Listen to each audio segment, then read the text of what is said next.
This is a review of Downy Light Ocean Mist Scent Booster.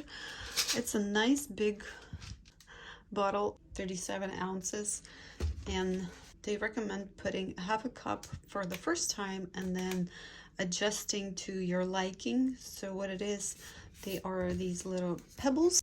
This is what they look like, and what you do is just put half a cup for the first time right in the washer before your clothes, and they will dissolve. And you never put them in the detergent tray, put them straight in the washer. And the scent is pretty nice and clean. Well, this one is Ocean Mist, so it's just refreshing, and the scent stays for, I would say, a few days after wash. So it's nice, almost like a perfume, sort of. So there's that.